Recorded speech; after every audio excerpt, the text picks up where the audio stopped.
hospital with traumatic injuries, including a collapsed lung, broken ribs, and internal bleeding. Marion County Animal Control confirming May was brutally attacked by a dog.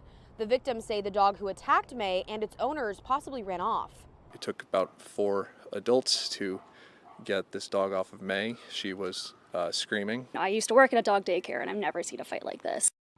The couple says they were also bit as they tried to help intervene. Animal Control says it's possibly a pit bull or cane corso type dog that attacked May and her owners. Florida law says dog owners are liable for these attacks. If you know anything about this attack, you are urged to call Crime Stoppers. If you're wanting to help, there is a GoFundMe account to help with May's medical bills. Oh, just heartbreaking. Well, we are gearing up for the potential for more storms this afternoon. Give you a live look right now in downtown Orlando. You can see sunny skies, not a whole lot of clouds out there at the moment, but we know thousands of lightning strikes came down during a storm. Yesterday, one of those lightning bolts sparked a fire and that sent flames shooting through the roof of a home in a Sanford neighborhood. This was in the Buckingham Estates neighborhood, and it sparked a massive fire. And Fox 35's Amanda McKenzie has that story. The family was able to safely get out of their home with their 2 dogs after that lightning strike, and their home went up in flames. You can see the charred remains of their roof here along that line, and then all of the debris from that fire. Not much left of that roof. Neighbors say that lightning, that strike even rattled their homes and windows. Now in this video, you can see just how large the flames were as the fire towered above the home from the attic.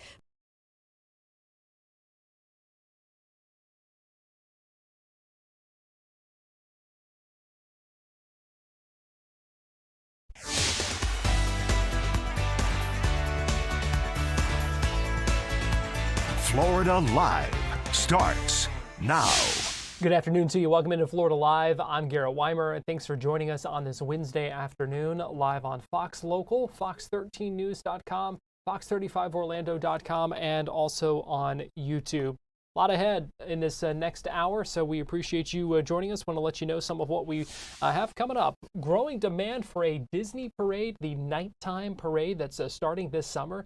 Apparently there's a lot of demand for that that's sparking some what will be some changes when it comes to getting into the parks at specifically Magic Kingdom coming up this summer. We're going to talk with Drew the Disney Dude about that coming up in just a little bit. Continuing controversy on campus when it comes to immigration enforcement, but an interesting conversation about that at one Florida university. We will talk with Clara-Sophia Daly from the Miami Herald about that coming up in just a little bit. Governor Ron DeSantis in Palm Beach County today signing 2 animal cruelty bills. We will talk about what those bills do and the changes coming from those. But we begin today with more problems for SpaceX's Starship.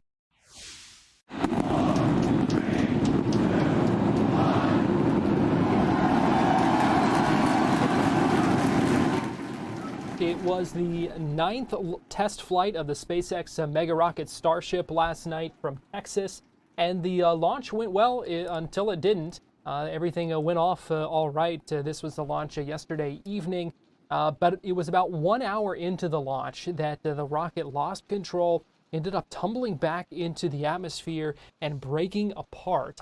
Officials believing a leak in a fuel tank is to blame. That's just the latest in the number of issues for SpaceX's Starship. But we were wondering what that means for the upcoming missions that rely on it and what it means for Florida's Space Coast, because we know that future moon missions are likely going to rely on Starship more with the phase out of the SLS and Artemis programs. So that technology is more important than ever. But the timeline of some of those missions coming up in just a couple of years could be at risk as more issues are run into with these Starship test flights. We spoke with Ken Kremer, who's the founder and managing editor of Space UpClose, who told us he believes SpaceX is pushing too fast. Ken, it seems like they solved one issue with Starship only to find some more. What happened? Well, they may have solved one issue. That's actually what we don't know, because it hasn't been very open as far as SpaceX goes. Very few details on what went wrong last time and the fixes that they made. So we do know they changed a number of things for this flight, number 9, compared to the last flight, number 8. But we don't have any great details, and that is really unfortunate. So what happened was they made more progress. Yes, it was partially successful. However, in the end, both stages had catastrophic failures. So they have a lot of work to do. There's still a lot that needs to be fixed, and they got to get on the stick quickly to get this done, because this is the lunar lander eventually for NASA, and they want to land astronauts in 2027, in 2 years from now. They're nowhere near ready to be able to do that.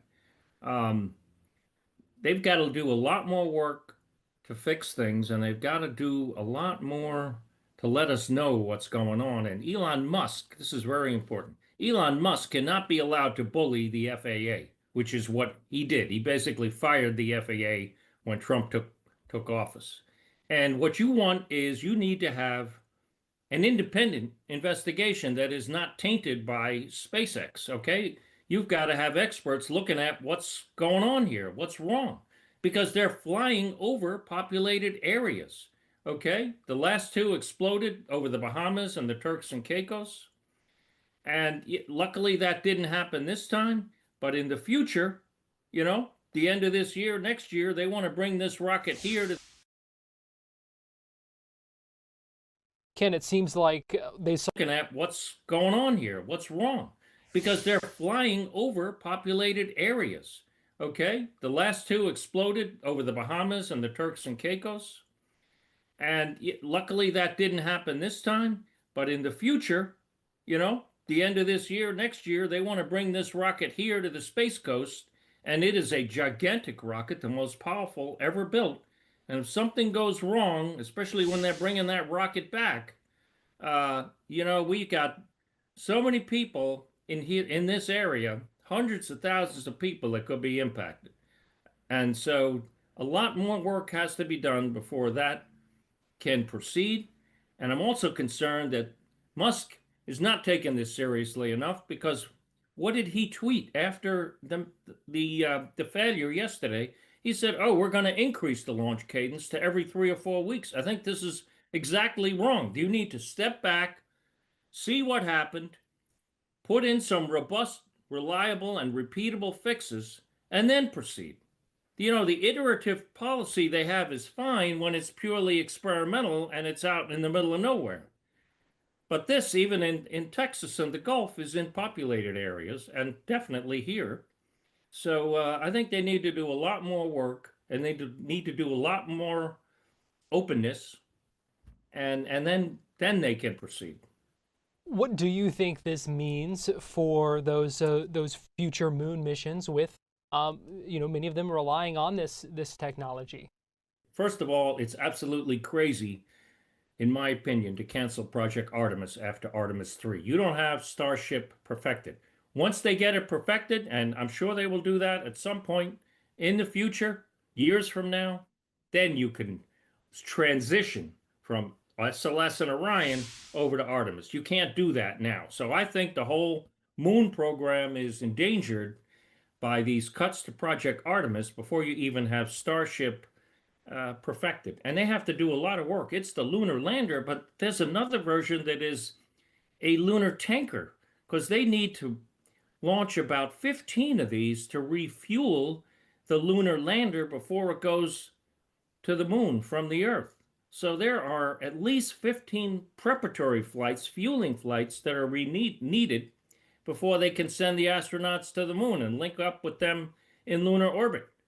So I think it's very risky and very short-sighted to cancel Artemis. Also very short-sighted and dumb to cancel ISS when it's still in the prime, and to cancel the Lunar Gateway.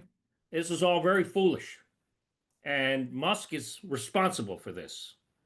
He has the president's ear, and he is slashing science across the government, and it's terrible. And those are going to impact jobs all across the Space Coast and across the country. All right, thousands and thousands and thousands of jobs here on the Space Coast, throughout Florida, major contractors throughout all the southern states. And in fact, SLS and Artemis have contracts in all 50 states. Okay? So this is going to have a terrible impact. And what it is going to do is only going to enable the communist Chinese. They have a very simple program, 2 launches, and then they'll get to the moon by 2030. And if they don't fix this Starship, then communist China will beat us to the moon. That's the trajectory that we're headed on right now, unless things change. Ken, last thing here, and you mentioned this about the plans to bring Starship to Florida and to Florida's Space Coast. And we've heard the concerns about that. We know that there are studies being done about the impact from the noise and the vibrations and that kind of thing. But also, as we continue to see these kind of tech issues, whatever may be causing some of these problems that are leading to these issues during the test flights, what would it take for you to be comfortable with seeing Starship launches on Florida's Space Coast? I want to see a bunch of successful launches out of Texas, first of all. They have to perfect it there. Okay, they're going through a very narrow corridor south of Florida and between Cuba and the Caribbean islands. Very narrow. Okay, when you launch from here, we have a much wider window, but launching from Texas, very narrow. And that's overpopulated areas and near populated areas. And the last 2 exploded over the Bahamas and the Turks and Caicos. This just cannot be permitted to happen. So we need several successful test flights before they can bring it here to Florida, in my opinion. Otherwise, you're risking infrastructure, population centers, and we don't know the impact of the sound. You know, the Falcon 9s don't have much of an impact. This is 10 times a Falcon 9, okay? That's what it is. 16 million pounds of thrust versus about 1.7 million pounds of thrust. And they want to bring that back, like they're bringing the Falcon 9 boosters back here on land, which is fine. But if it goes out of control, you're very close to populated areas, 6 to 10 to 15 miles away only. A lot of tourists, a lot of residents, a lot of infrastructure from businesses. So that's all got to be perfected because, yeah, what's the impact sound? We know that windows rattle. My house rattles. I live pretty close to the water here, and sometimes these rattle even from Falcon 9s and from Falcon Heavy, which is about a quarter of a Starship. So, and then there's the impact of sewage, water discharges. What's the other impact on the environment? So I want to see a bunch of successful launches. That's what NASA needs. They need to see successful launches before you put humans. You can't sacrifice human lives until this system is perfected. And it is nowhere near being perfected.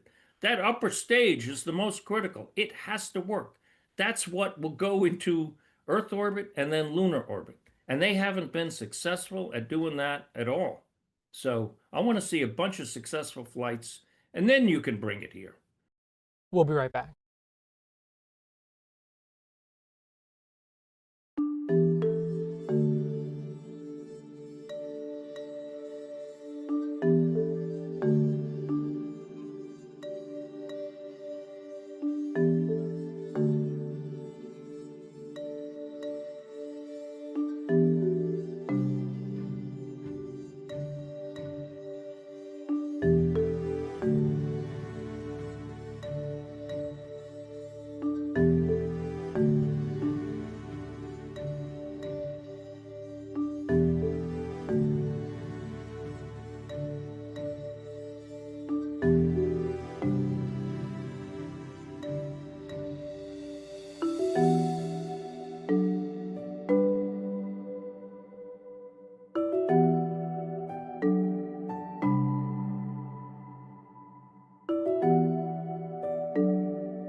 Welcome back into Florida Live. I'm Garrett Wymer. Thanks for joining us on this Wednesday afternoon, live on Fox Local and on YouTube.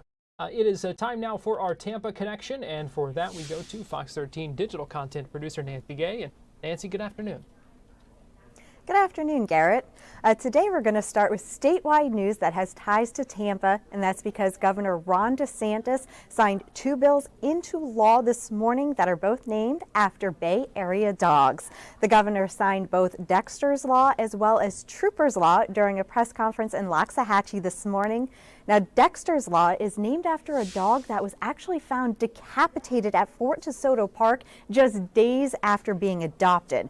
Now, Dexter's owner was sentenced to a little more than a year in jail as well as a $500 fine. Now, Dexter's Law increases the punishment for especially heinous animal cruelty cases. Now, this morning, Governor DeSantis also signed Trooper's Law, which makes it a third-degree felony to abandon an animal during a natural disaster. Now, this law is named in honor of a dog who was found tied to a fence off of I-75 in belly-deep water as Hurricane Milton approached. Now, the dog was rescued by a Florida state trooper, and that's how it got its name, Trooper. He was named in honor of his rescuer. Now, Trooper's original owner was charged with aggravated animal cruelty, which is a third-degree felony, and that man is currently awaiting trial. Now, Trooper, he was adopted by a family down in Parkland, which is in South Florida, so there was definitely a happy ending for Trooper the dog, and his bill being named after him was signed into law earlier this morning by Governor Ron DeSantis. Garrett? Oh, Nancy, it breaks my heart every time we look at that video of Trooper chained up to that fence. You just can't even imagine. I know. I remember that day. Obviously, we were all working because Hurricane Milton was coming, and I remember seeing those images of Trooper just being tied to that fence, and it breaks your heart. But thankfully, somebody saw him. That Trooper was able to go and rescue him, and Trooper is now living his best life down in Parkland. And as I mentioned, Trooper's original owner is awaiting trial, but he has been charged with aggravated animal cruelty, which is a third-degree felony. All right, Nancy, our second story today, and that's a man in Palmetto accused of kidnapping his ex-girlfriend. Yes, this is a very crazy story, and it was caught on camera. Now, deputies say Julian Jaramillo placed a tracking device in his ex-girlfriend's car, and he used that device to track her to a home in Ruskin. That's where deputies say he forcibly stole her keys when she came out of the home. Then he was caught on security camera shoving his ex-girlfriend into the trunk of that car and driving off.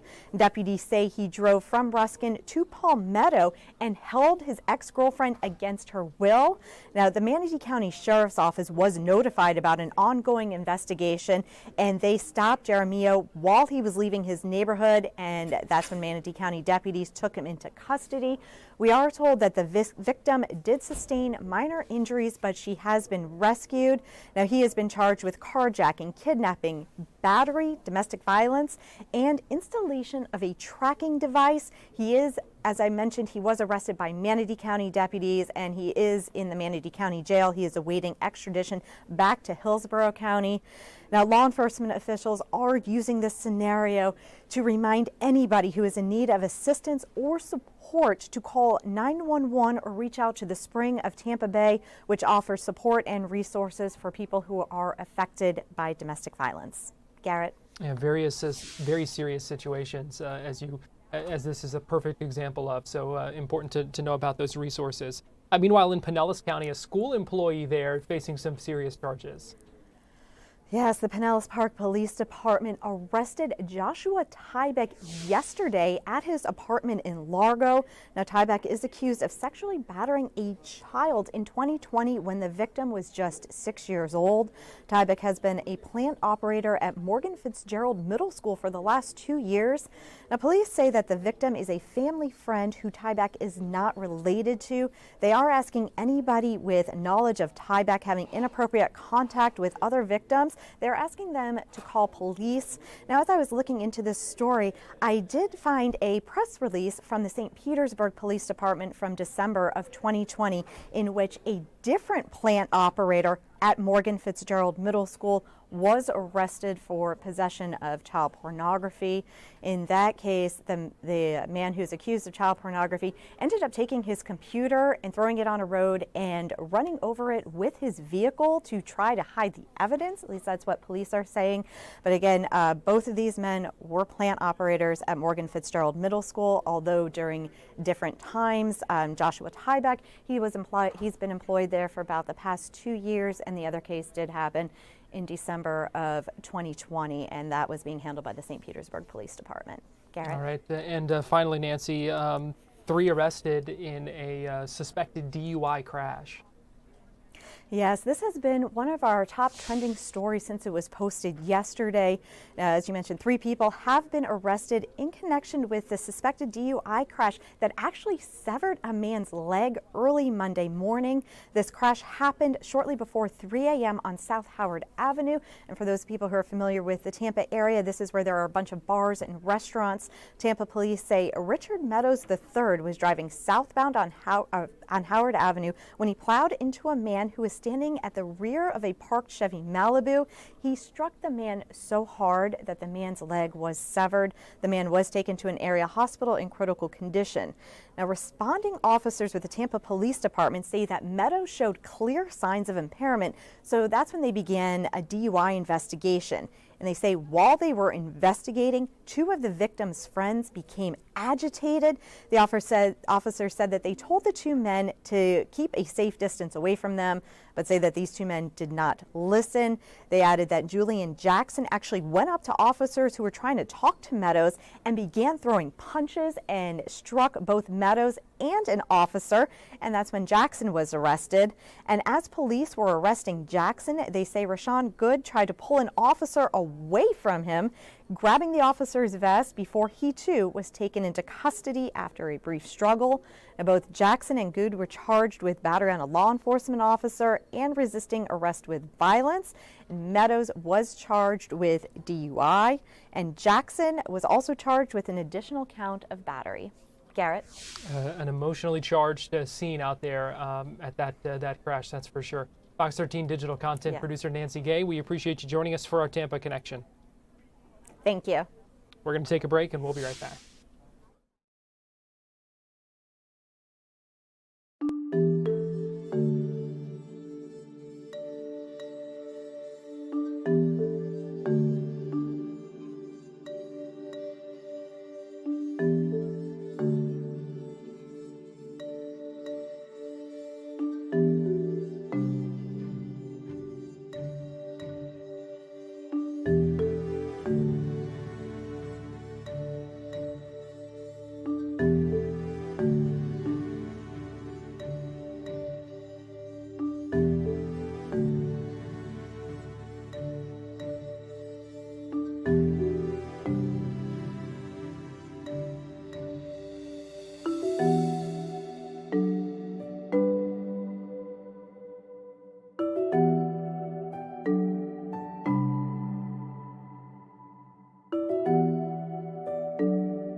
Welcome back into Florida Live. I'm Garrett Wymer, and thanks for joining us on this Wednesday afternoon, live on Fox Local and on YouTube.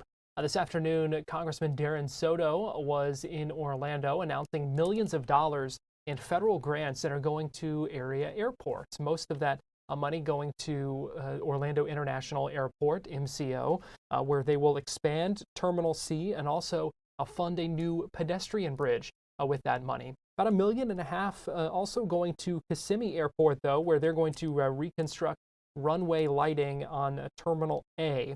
At the event this afternoon, Congressman Soto talked about the importance of these projects to keep Orlando's airspace safe, especially because of how many tourists that we see and travelers coming through our airports here in Central Florida. And then after that news conference, after that announcement, he also spoke with reporters about not just these expansion projects, but also about his concerns with changes to FEMA ahead of this upcoming hurricane season, and also talked about the Trump administration's move to take away temporary protected status from Venezuelans and Haitians. Here's Congressman Soto just a little bit ago.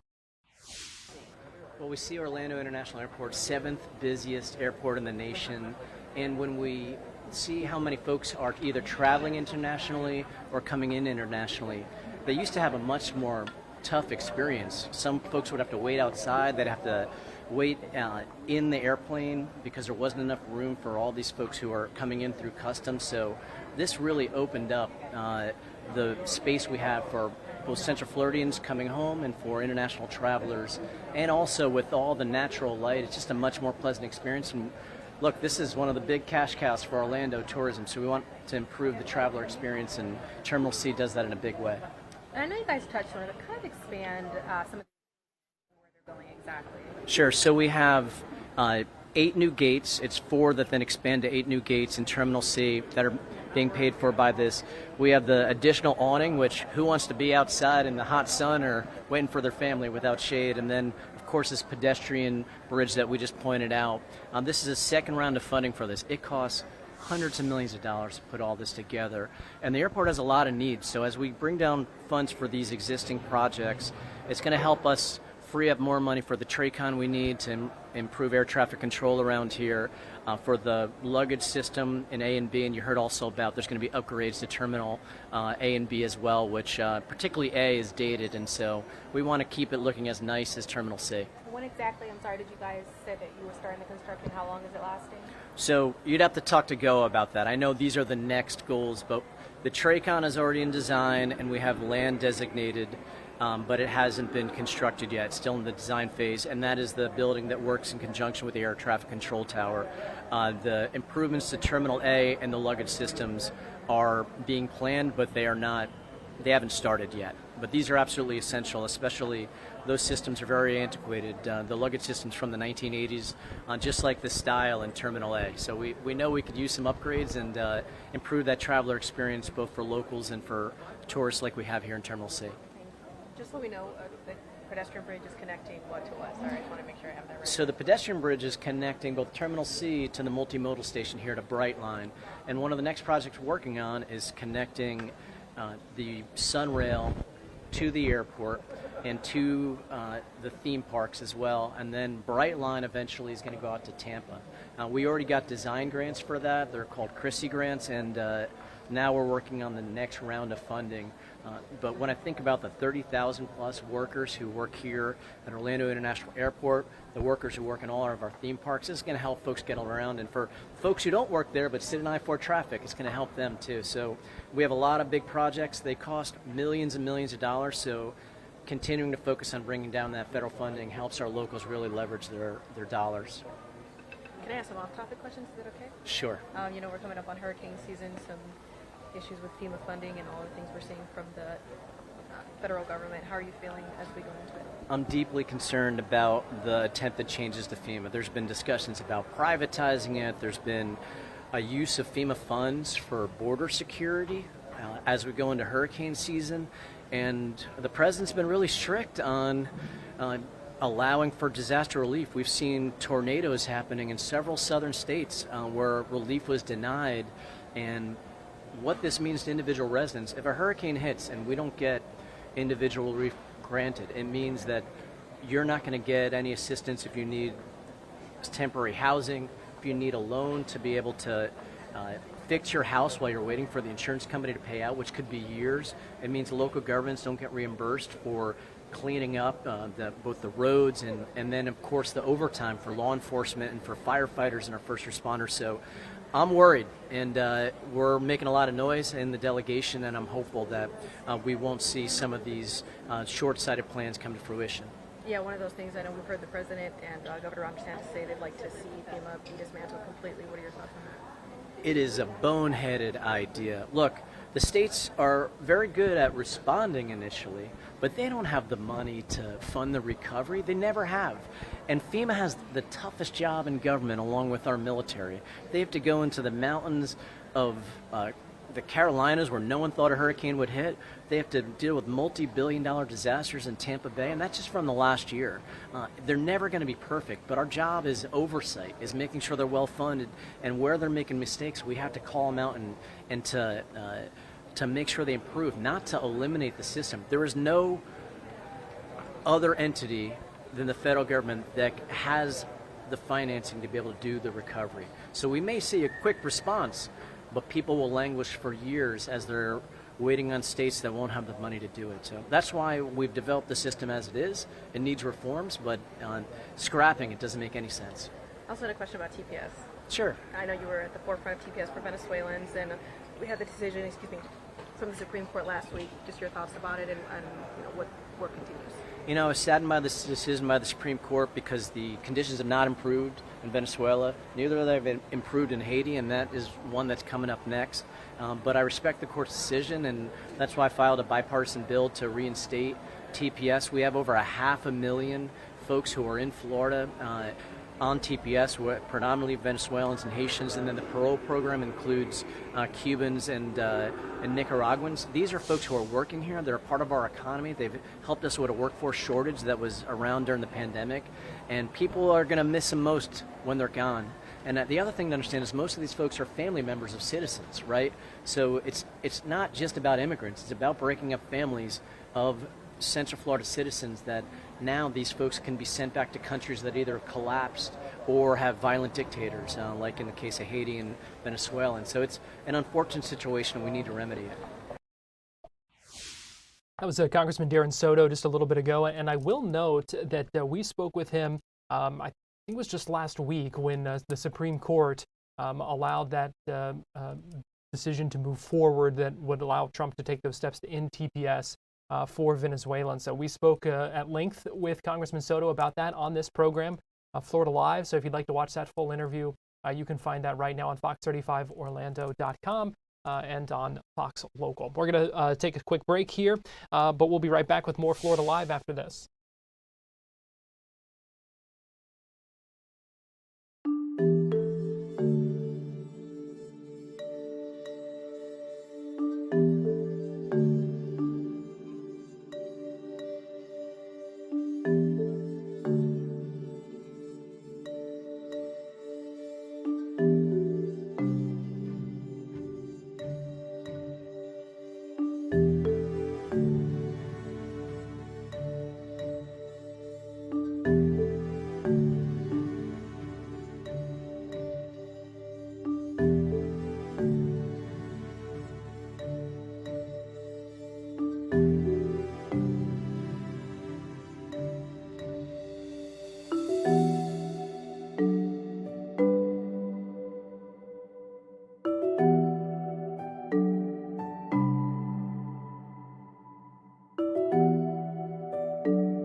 Welcome back into Florida Live. I'm Garrett Wymer, and thanks for joining us this afternoon.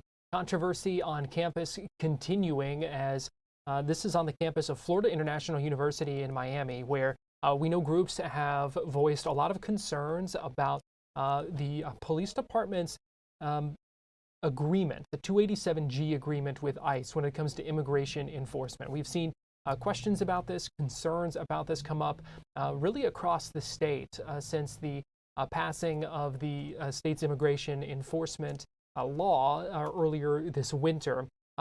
Last week, Clara-Sophia Daly, who is a reporter with the Miami Herald, who we've had on our show here several times, talking about education. She's an education reporter, but we've talked with her a lot about these immigration issues on college campuses and school campuses. She moderated a community town hall where folks were able to kind of bring their concerns to the faculty and to the FIU police chief. She talked with us about how that went and some of the questions and concerns that still remain. Basically, the chief of police at FIU decided to enter into a 287G agreement, which is a contract between the FIU Police Department and Immigration and Customs Enforcement.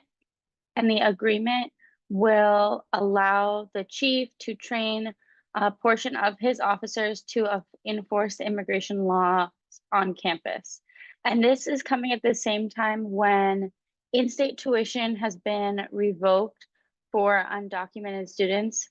So students such as DACA recipients who are,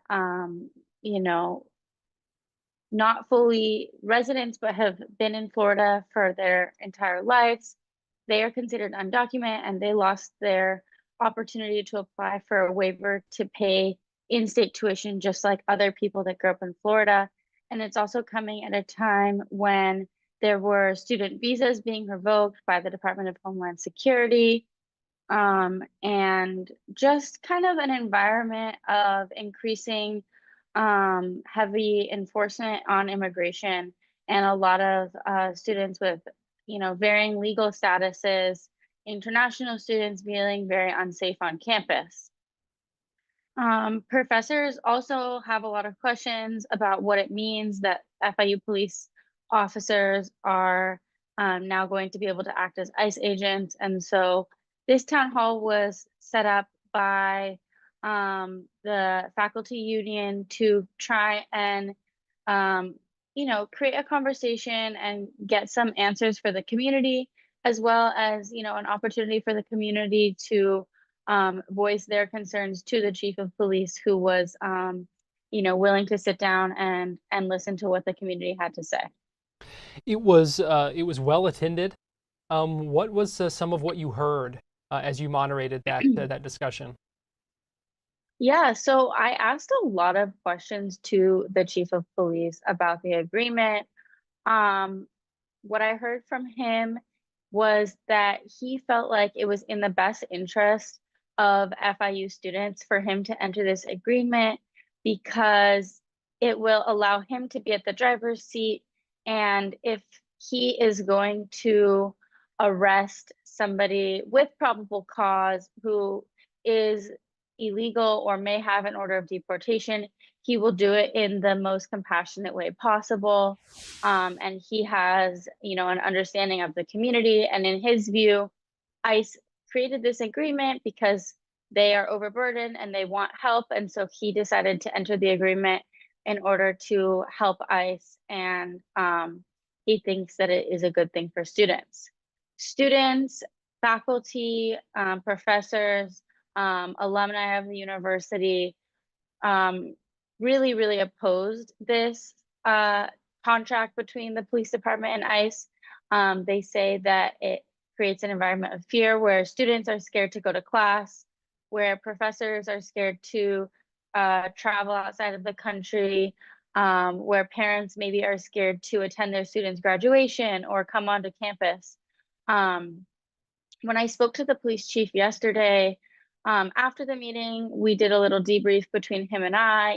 He mentioned that he expects not to arrest very many students, but probably other people who may wander on campus and may have, you know, not have legal status, basically. And he has said that in a public space, if there is probable cause, so some kind of evidence that makes him believe that somebody is not legally in the United States, that he can question, arrest, and detain and transfer somebody to an immigration detention center. So students on campus who maybe are stopped for a traffic stop or something like that would have their criminal record checked, and the officers who are participating in this program will now have access to immigration and Department of Homeland Security databases to check and see if somebody may have a order for deportation or something going on that makes them arrestable. You talk about the concerns and some of the questions from the faculty and also from the students. I mean, this agreement is a done deal at this point. So where do things go from here for these members of the campus community who say they are fearful and you know, still have concerns? Yeah, so it's not fully a done deal. The chief of police at Florida International University has signed his end of the contract and has submitted it to ICE. And ICE is still looking it over and going through their processes and has not yet signed the agreement. Okay. And the officers that the chief of police at FIU choose need to be trained. My understanding right now is that it's a 40-hour webinar that they will complete in order to basically be trained to act as ICE agents on campus. And where do we go from here? Well, one of the people on the panel that I moderated was a professor at FIU who has been an immigration attorney for decades. And some of the advice that he gave to students and parents of students and faculty members was that if somebody is questioned, arrested, or detained, to not say anything, to remain silent, to seek an immigration attorney, to seek legal assistance and advice as soon as possible, and to not sign any papers under any circumstances, because apparently there have been instances where students or other people who are under arrest have signed papers and they essentially sign away some of their rights to due process. So he advised people to stay silent, to not sign anything, and to contact an attorney. And the chief of police has said that, you know, he will be, you know, open to giving people time to get an attorney and things like that.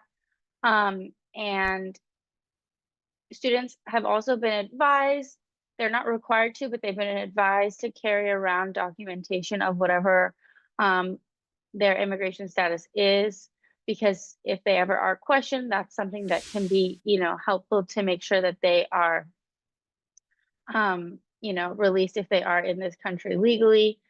So I think, you know, from here on out, it's just going to be a matter of trying to educate the public on what this means. The chief did offer some clarity on the difference between a public and a private space. So if students are in a private dorm room or in a private office, that's a private space, which would mean that the officers are required to present a warrant to arrest an individual. Whereas in a public space, such as a cafeteria, the lawn, a classroom, even the public areas of a residence hall, that would be a public space and a warrant would not be required. We'll be right back with more Florida Live after this.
Welcome back into Florida Live. I'm Garrett Wymer, and thanks for joining us this afternoon.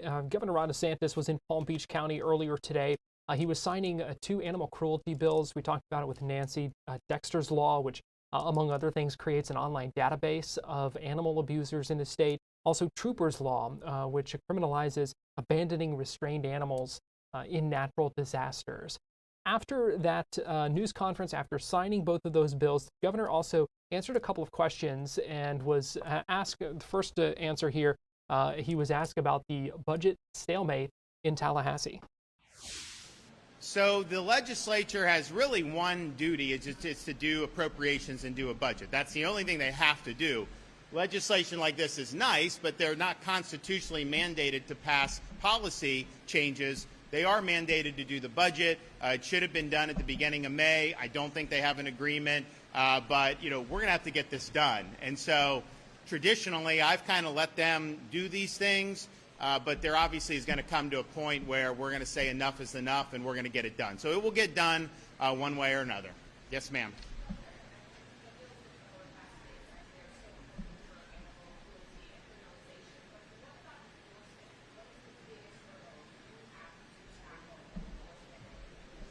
Well, no. I mean, I think that we've now given prosecutors better tools and law enforcement better tools to be able to hold people accountable who are being cruel with animals. And, the reality is sometimes things would happen in the past, but it's such a low-level offense that they've got all these other cases going on, so sometimes that may not be their priority. Well, now, if you look at, like, Dexter's Law, if you look at some of the things, these are real serious offenses. And so I think it's being treated with the gravity that it deserves. Harming, obviously, the offenses against other human beings are what most of the criminal law is geared toward, and rightfully so. But I do think people look at that and say, wait a minute, we have a responsibility to look after these animals, particularly these dogs, who need human beings. They're caring for them.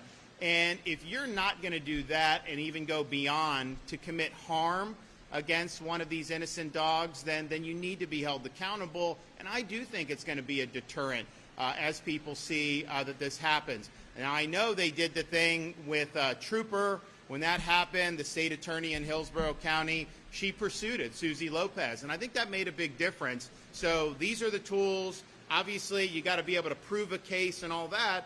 But as long as it's a viable case, I think to see people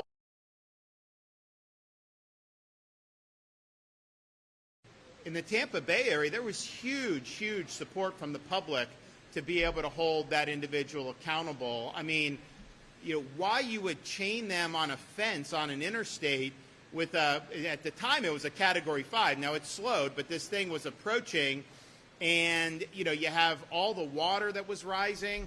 And I'm just thinking to myself, what would possess you to do that? I mean, if you're evacuating, you're taking the dog in your car and dumping them instead of just keeping them in your car. It just makes no sense.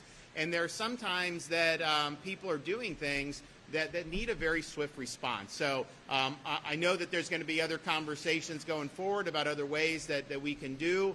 It's just 95% of the people in our society would never do any of this stuff, right? You wouldn't even need laws. They're just not going to do it because they know. But you got that small number of people who just don't have the same basic care for the pets and these animals that almost everybody else does. And that can turn very sadistic, as we saw in Dexter's case. And there's people that have a fetish of being cruel to animals. And again, this is a very small percentage, but they can do a lot of damage. And so it's our job to hold them accountable.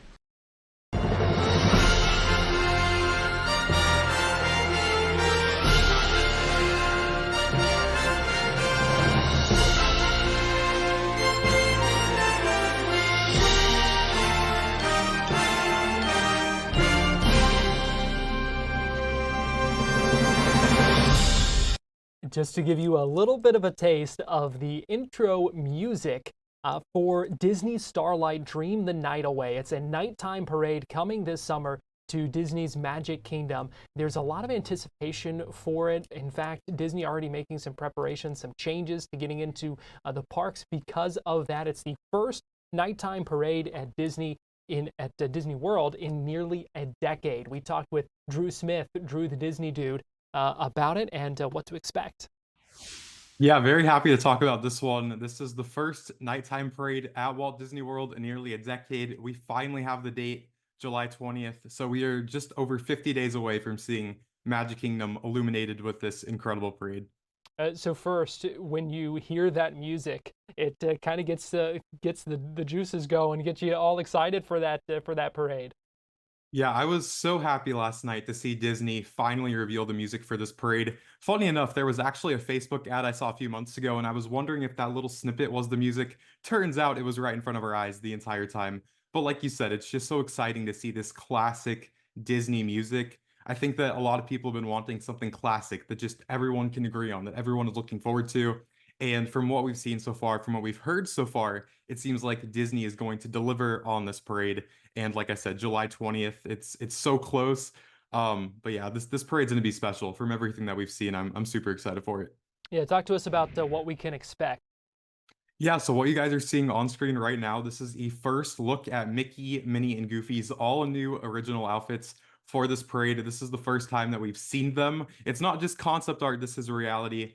We also got a first look at some of the merchandise, also featuring Mickey in that new outfit. And this is the grand finale float, which is a train, a nod to the classic Main Street Electrical Parade.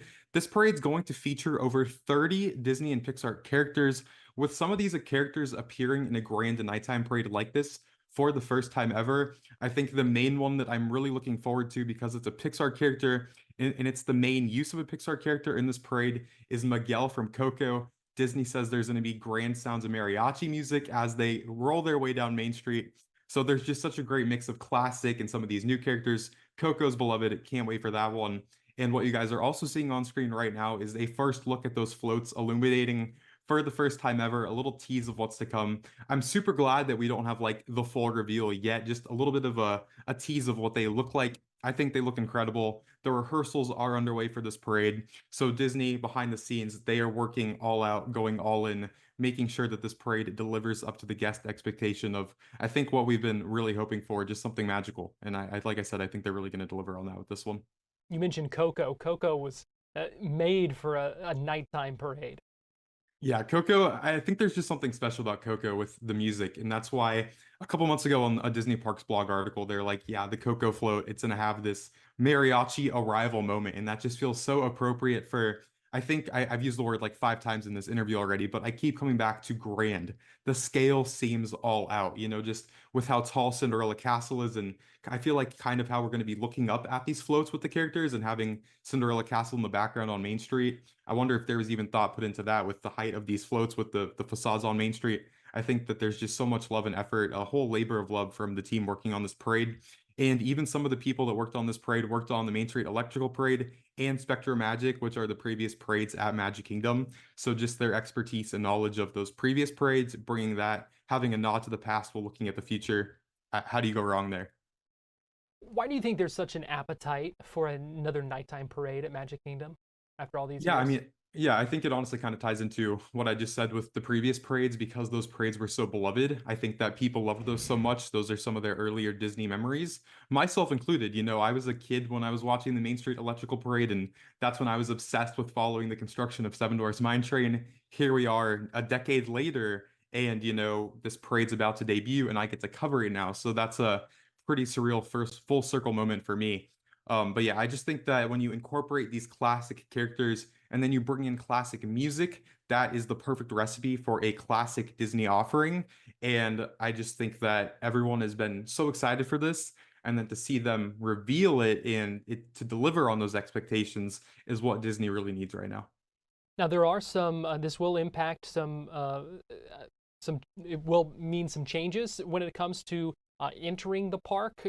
Talk to us about what this is going to mean for park reservations.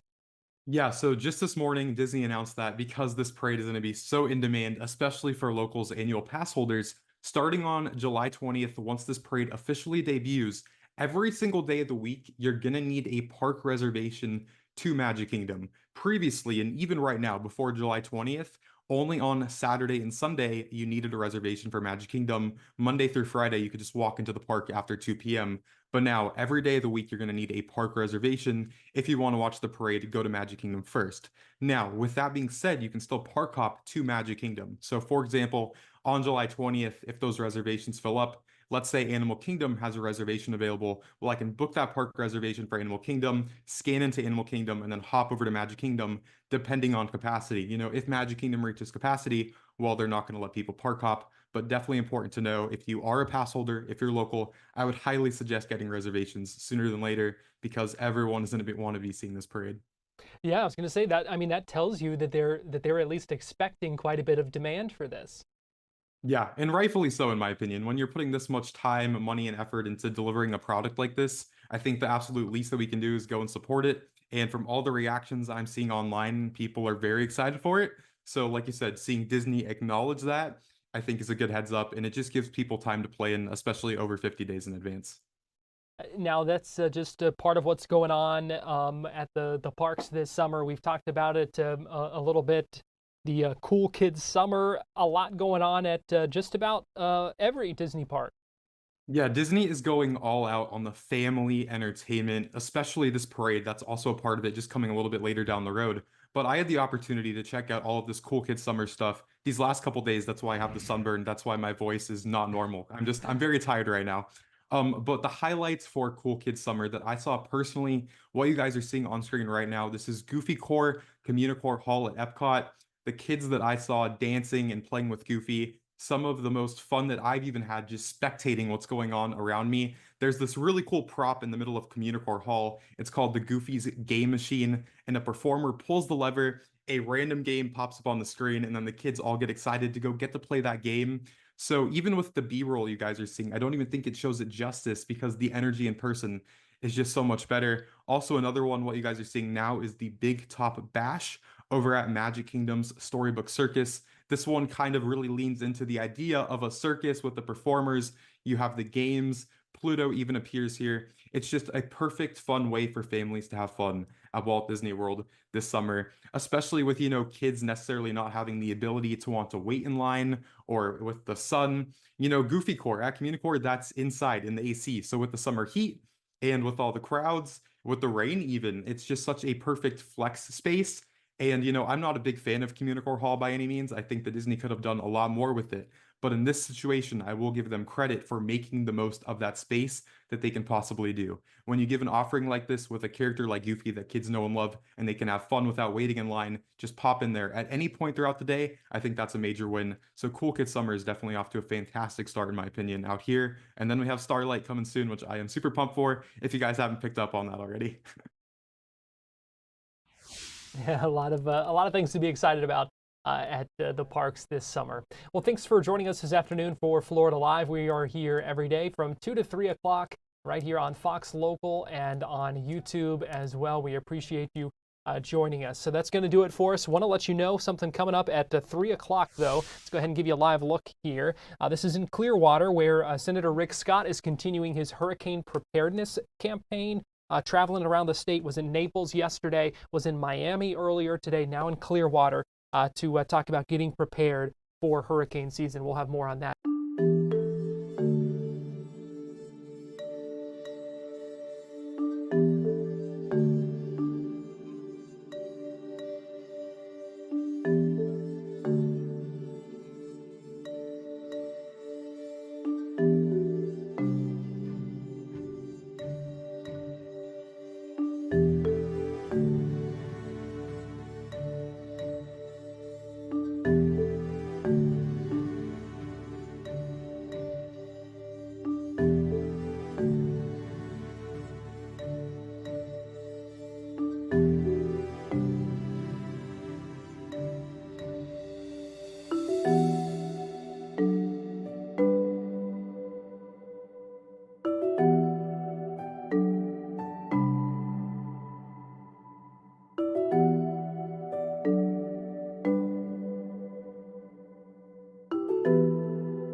Everybody up here cares about your safety. Everybody up here will do everything they can to keep you safe, but it's really up to you. So first off, I just want to thank the Coast Guard for hosting us here today, Commander McCarthy. I've got a coastie in my office. I've been up in the Senate 6 years. I'm on my third coastie, and they do a great job. A lot of people have no idea what Coast Guard does and how difficult their job is, and they do a great job. By the way, they have the best duty stations, way better than my time in the service, where they get, like my first one, when she finished, she went to Key West, and when Eric leaves, the one I have now, he's going to Honolulu. Pretty good deal. So I want to thank everybody here, the Tampa Bay area.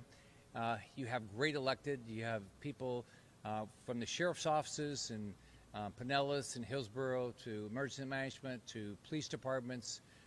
They all do a great job. Fire departments, they are here working hard to make sure you're safe. Again, the responsibility is yours. We got Commissioner Brian Scott here. We've got our state senator here. Nick, thanks for being here. I think Bernie Jackson's coming. I don't see Bernie yet. Oh, you're here. State Representative Danny Alvarez, I don't think was able to make it. Mayor Bruce Rector, Mayor Sandra Bradbury. From the Sheriff's Office, we got Lieutenant Congras, Paul Anderson from the ports here, Mike Brown from the American Red Cross, Sarah Brannell and from Tampa TPA, and Mark Sprague from PI. Then we've got some individuals from Gus Billarox's office, Anna Paulina Luna's office, and from Ashley Moody. So here's the key today. Think about your life. You can rebuild houses, you can rebuild businesses, you can't rebuild a life. We've all gone through, we've all watched, we watched what happened with the hurricanes we've had hit the West Coast, whether Ian hit south of us or Helene or Milton, and we lost people. We lost people because of water.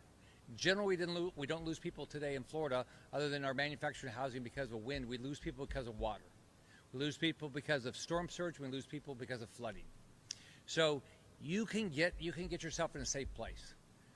You can listen to the locals.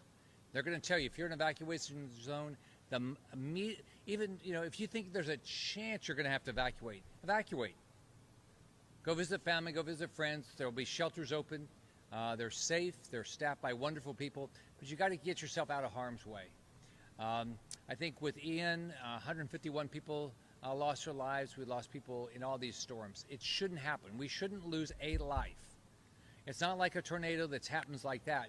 These hurricanes, we know they're going to hit. We don't know exactly what we're going to hit. We don't know exactly what the wind's going to be. We don't know exactly what the storm surge is going to be. But we know they're going to hit, so you got to do it. So you've got to get prepared. You got to get prepared now. Water, food, documents, medicine, plans of where to go. All these things you've got to get ready now. During the storm, when the wind's up, the water's up, nobody can help you.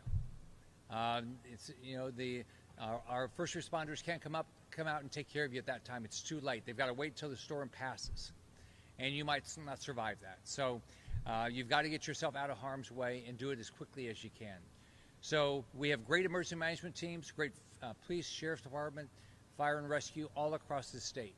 Down where I live in Southwest Florida. Ian was horrible, but every part of the state's been hit by hurricanes in the last 20 or 30 years. I was in Miami earlier today. Andrew hit in 92. I was in the hospital business at that point. I had 500 people without homes. So we know these things have the chance of happening. They said we're going to have an active hurricane season. Water's already warming up, which means logically we're going to have an active hurricane season. So get ready. So now let me turn it over to our host here today, the commander of this Coast Guard facility, Commander Dave McCarthy. Thank you, Senator, and everyone for being here. I really appreciate it. On behalf of the U.S. Coast Guard and Air Station Clearwater, I want to urge you to be prepared this season, this hurricane season. The Coast Guard's motto is Semper Paratus, which is always ready. 24 hours a day, 365 days a year, we're ready. We're ready to help mariners and Americans in distress. As a longtime search and rescue helicopter pilot, I can tell you sometimes the difference between life and death is those that are being prepared. And it is how prepared you are that makes a difference. So this year I want you to commit to yourself, to your family, to your friends, to be prepared and be ready for that next storm. Because the Coast Guard, we're going to be ready. and I hope that you are as well. Now, a couple of things that I did want to make sure to pass are with drawbridges. Please understand that all the drawbridges will be locked down whenever hurricane wind forces, whenever sustained winds reach about 39 miles per hour.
Thank you, Senator, for having this event today, and I want to thank the Coast Guard for hosting us.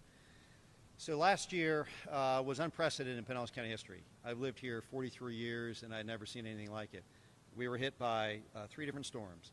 Hurricane Debbie, which came in August and dropped 12 inches of rain, and then we had Hurricane Helene in September that brought 7.8 feet of storm surge.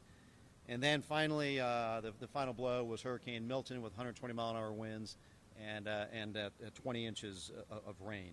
So it is up to all of us to be prepared. And there's 3 very, very simple things that you can do to protect yourself and your family. Number 1, get a copy of our 2025 Hurricane Guide to help you prepare and know your evacuation zone. It's really, really important, particularly if you're in evacuation A, B, or C zone. When you get that alert to go, you really, really need to go. Make time to look at your home and business to assess your risk for wind, excessive rain, and also for storm surge, and make a plan for where you're going to go. An evacuation doesn't mean that you have to go to Georgia or South Carolina. You can just go to high ground. I mean, the rule is you want to run from water and hide from wind. So just get to a secure structure. Last year I evacuated to Clearwater. My wife and I live on the intercoastal, and we got flooded during Helene. We saw Milton coming, so we went to Clearwater. We got to high ground, and we were just fine. We were able to return the very next day. But be sure to include all the essential items for all of your family members, including your pets, because we all love our pets. The Pinellas County death toll from Hurricane Helene was 12, and that was from drowning, for people who got trapped in their homes when the water came in because they didn't leave and there was nobody there to come to the rescue. So this is very, very, very serious stuff. A home can be rebuilt, as the Senator said. Lives cannot be. Get up-to-date notifications by signing up for Alert Pinellas or download the Ready Pinellas app on your phone. If your loved one needs assistance with transportation or you have special needs, medical assistance, you can sign up with our special needs registry. Hurricane season is only a week away. None of us want to go through this again. We've heard that was a 100-year event last year, a 200-year event, a 500-year event. Hopefully it doesn't happen for another 500 years, but the reality is it could happen again this year, so we absolutely need to be prepared. And you can get more information on how to prepare at disaster.pinellas.gov. So thank you all for being here today, and now I want to introduce my good friend, State Senator Nick Sigler. Thank you, Commissioner. Thank you, Senator Scott. Thank you to the Coast Guard for sponsoring this, hosting us here today. You know, all the obvious things are already said. This is life and death. Unfortunately, here in Pinellas County, like the Commissioner said, there were a dozen people who drowned in Pinellas County, lost their lives. And we just need to heed and listen to our local officials when the time is right. Sometimes these storms can be up, you know, right on our coastline, and evacuation orders start in you know, 24 hours, 48 hours. You don't have a lot of time. So now is the time to prepare. Now is the time to put that plan into place, because it is life-threatening. And I think that, you know, unfortunately, with Helene and with Milton in 2024, I think a lot of our Pinellas County residents are not going to hesitate to evacuate. But there are also a lot of folks who have moved here. We want to make sure that they're listening to their local officials, because again, you can replace property, you can replace vehicles, but you cannot replace a life. And I think that's why this press conference is so important. I want to thank Senator Scott for putting this on once again. Thank you so much. All right, now we're going to hear from State Representative Bernie Jacks. Thank you, Senator Scott, for your leadership, not only now, but throughout your career in public service. I recall your time as governor. Whenever you would put on that Navy cap, we knew you meant business. And it was always reassuring to know that you were at the helm during disasters. And so we appreciate your continued leadership on this particular issue, a very important issue. And I also want to thank our Coast Guard as well, and all of our first responders that do the work day in and day out. And certainly they rise to the occasion when we need them the most. These are the folks that run towards danger when we're being asked to run away from it. So I'd be remiss if I did not acknowledge them. Listen, folks, it's right around the corner. Hurricane season is coming, and it's not too early to prepare. There's a lot of things you can do. I'll share a few things that you can do to prepare now, and then make sure to implement it. So number one, make sure you have an emergency kit that can contain a number of things, like important documents, important medicine that you might need, batteries, can openers, those type of things that you're going to need at ready reach when stuff hits the fan. You will also need to make sure that you review your policies, your insurance policies, to make sure that they're up to date, to make sure that you have everything that you need in the event of being impacted negatively by the storm. It's important to know when it comes to flood insurance, a national flood insurance policy won't take effect until after 30 days when you purchase it, right? So it can't just be when you see the storm coming and then you go online and you make a purchase. Start doing it now so it can come into effect and so it can protect you and make you whole when you need it. I will also stress to really heed to the cautions of the local authorities, the evacuation orders. You do not want to be like some of the people that I met in the aftermath of these storms that we just had. You do not want to be like that elderly lady that I spoke to in St. Pete Beach when my team and I were doing hurricane cleanup, and we're removing valuable things out of her home that are now damaged because they've been flooded, both monetary valuable items and both sentimental valuable items. And she was explaining to me that her and her elderly husband, they stayed. They did not heed to the cautions, but they found themselves standing on a kitchen table as the water was rising, and rising, and they're holding their small dog while this is happening. And the water is right up to their feet while they're standing on a kitchen table. This is a harrowing experience that you do not want to experience. And you could tell, and I know they regretted staying, and they were lucky that they made it out with their lives. Some of our neighbors were not so lucky. So please, please, please heed to the cautions. And finally, I'll reiterate something that Commissioner Scott mentioned, Alert Pinellas. Sign up for that service.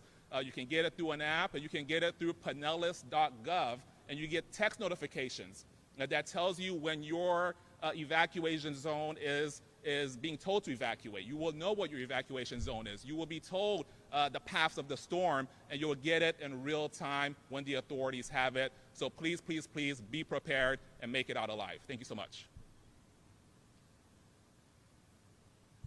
Thank you, Bernie. Now we're going to hear from Pinellas County Sheriff's Office. And thank you, Senator Scott, for your continued support. And good afternoon, everyone. Thank you for being here. As we approach the upcoming hurricane season, it's important to reflect on the challenges we faced last year. For many years, the Tampa Bay area was fortunate to avoid significant storm impact. Unfortunately, last season with 3 back-to-back storms, it proved very different. We experienced unprecedented flooding, widespread damage, particularly on our barrier islands, areas where recovery efforts still continue today. We want to remind all residents to prepare early in the season. Do not wait until the last minute. Stock up now on essential supplies. This includes 7 days supply of water and a full week supply of non-perishable food. Waiting until the last minute can mean encountering empty store shelves and fuel shortages at gas stations. Equally important is having a personal emergency plan. Know your evacuation zone and the location of the nearby shelters. Our county offers a variety of shelter options, including those for individuals with special needs, pet-friendly facilities.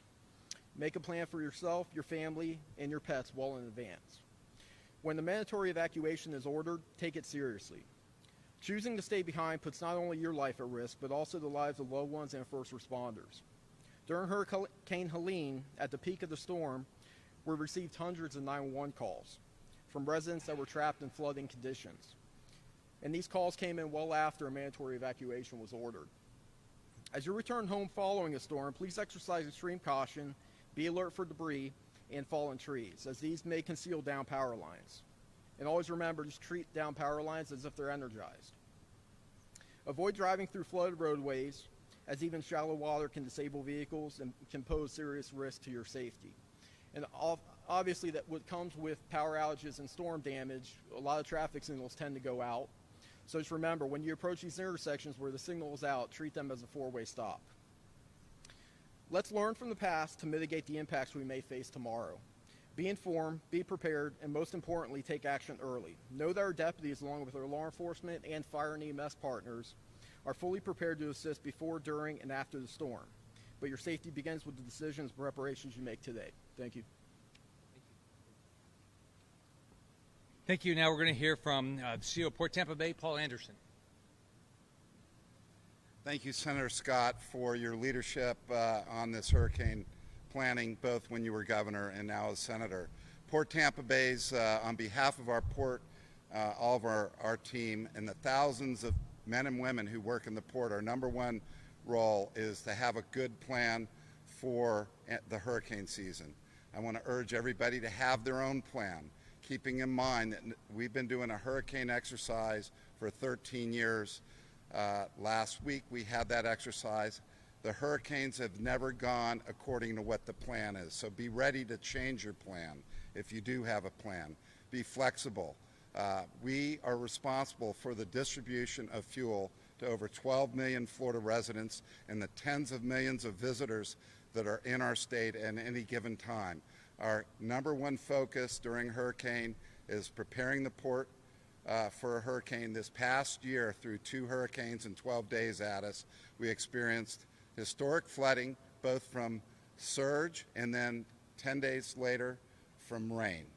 Damaged the 6 fuel facilities that we utilize to serve the population here in Florida. We learned from those plans that we had that damaged those facilities.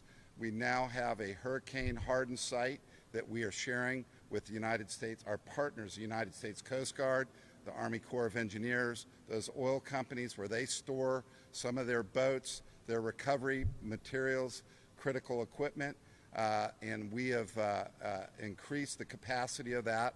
Our plan encompasses a wide range of events, but I want to urge everybody here to make sure you have your own plan. Senator, we are prepared to work with all of our emergency responders that are represented here today, our state legislators, our federal, and all of the Coast Guard that is so critical to the recovery from storms.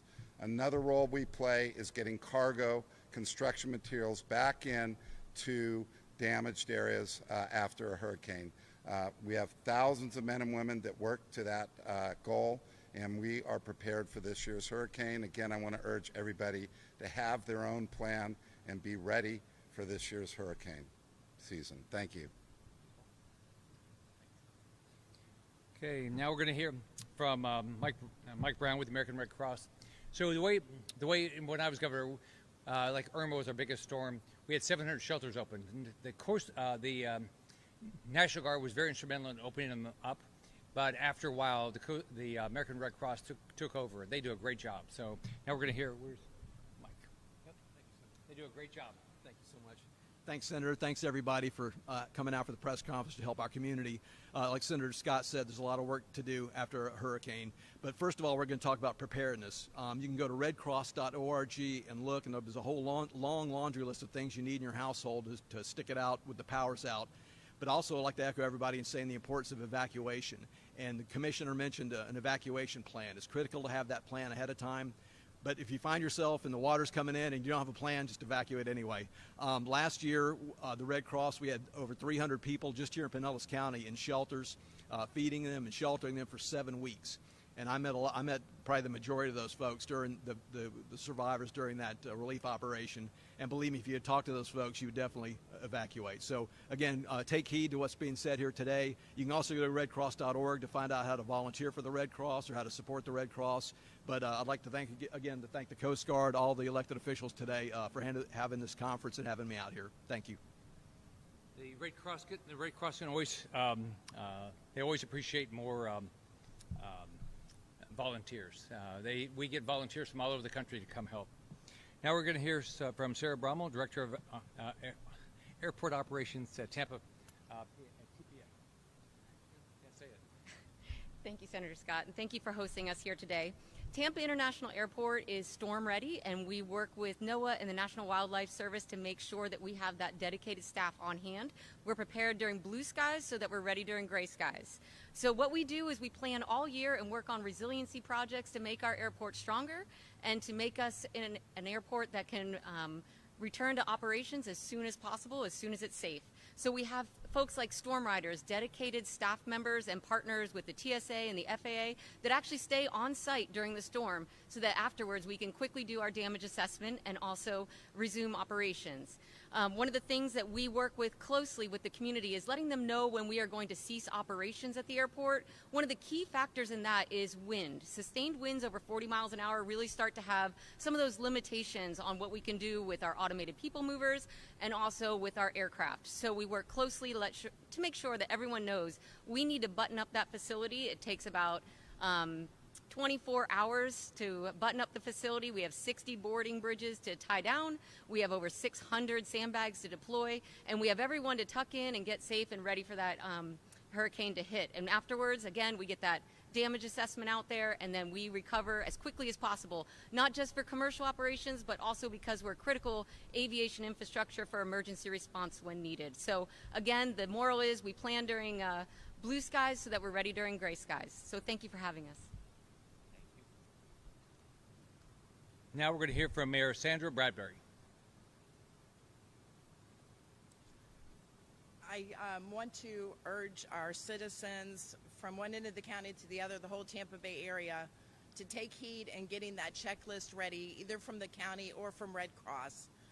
And also, please do not forget your pets. A lot of times those are not on the list. Making sure you have plenty of water and food for them as well. Start taking care of your yards in advance, picking up debris, going ahead and trimming some of those dead limbs off of the trees and just picking up things in your yard in advance. You can put them back out after summer's over with. And I just want to personally thank Senator Scott, who at the time was governor when I first became mayor. He had a call-in every single day ahead of the storms that were coming in and then afterwards to make sure that the cities got what they needed, make sure we had what we needed before the storms came in. And as senator, he's doing the same thing. So thank you. Appreciate it. My goal is to keep everybody alive. Nobody pass away during a storm. That's the goal with all these. You can rebuild all this stuff, don't want anybody die. Now we're going to hear from Mayor Bruce Rector. Thank you, Senator. I want to thank the senator as well. When we had my first hurricane season last year, it was the senator calling me. I wasn't calling the senator. He called me repeatedly and offered his help, his staff's help in navigating not just during the hurricanes, preparing for the hurricanes, but in the recovery process. And thank you, Senator, for all you've done last season. And I know here in Clearwater we have a friend in Senator Scott we can count on during tough times. I just came, literally just came from a press conference for Tampa Bay Thrives. It's a regional effort to combat isolation and depression. And I shared with that group here just a few minutes ago how vulnerable our elderly population is during hurricanes. And so when we think about hurricane preparation, everyone in Tampa Bay should have an evacuation plan. And an evacuation plan is not, I'm going to go if they make me go. An evacuation plan is, where am I going to go and how am I going to get there? And where can I stay for a period of time till I'm allowed to get back in my home? For many of us, that's easy because we know we have family support around, we have folks around to support us in making that plan.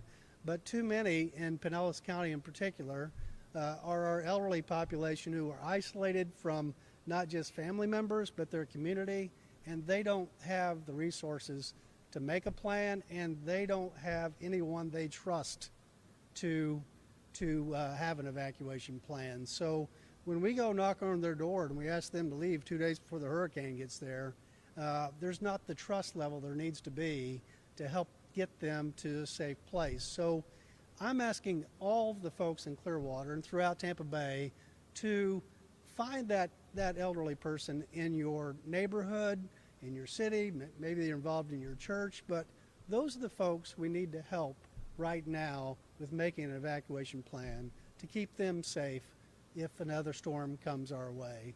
Only by reaching out to them now, building that trust, maybe offering a safe place for them to go that in their minds is better than a shelter, that's the way we can prepare properly everyone throughout Tampa Bay for hurricane season and to make sure that we get through another hurricane season without losing life. Thank you, Senator Scott, for organizing this today and bringing this group together to talk about this important issue. Thank you, Mayor. Everybody here is going to do their best to take care of you, but you've got to take care of yourself to start with. Everybody's got to be have a plan and be careful. So I think that's everybody's message. So I have a short message in Spanish. La temporada de huracanes comienza pronto, lo que significa que las familias deben aprovechar todas las oportunidades para hacer un plan y prepararse. Puede encontrar los recursos y la información sobre cómo crear un plan de emergencia en www.ready.gov. En caso de una tormenta, manténgase atento a las noticias y siga las instrucciones de los oficiales de seguridad y de gestión de emergencias. Yo tengo 9 oficinas para ayudar a los floridanos todos los días durante una tormenta.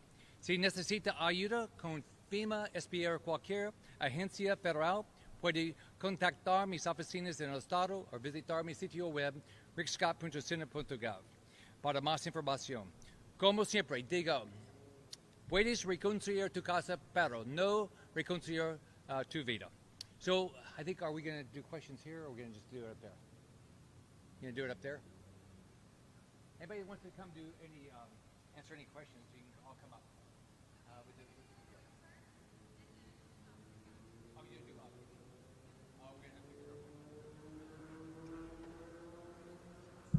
Everybody get close, like you know each other, like we made it through the hurricane and nothing bad happened. Everybody listen to all of our news. Stay. Straight ahead.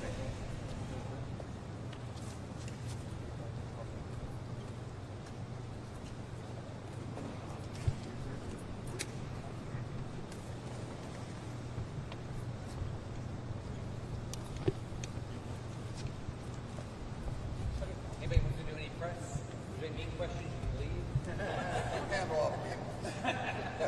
Come on up.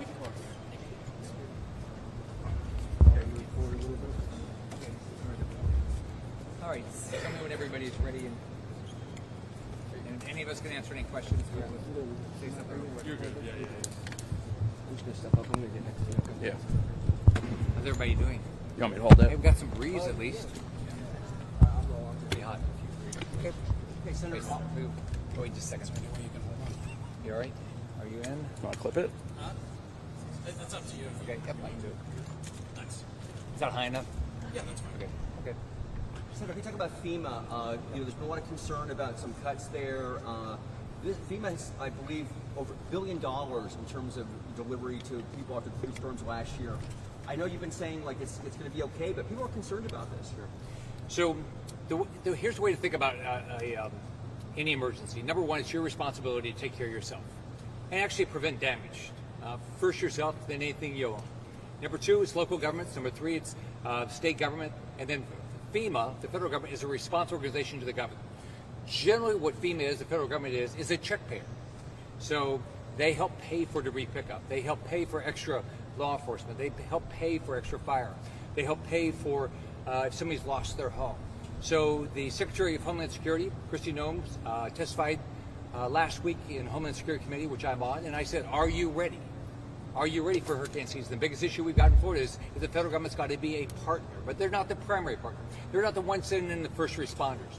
We have great mutual aid agreements between our sheriff departments, our police departments, our fire departments, all of our state agencies and local agencies, and they work together.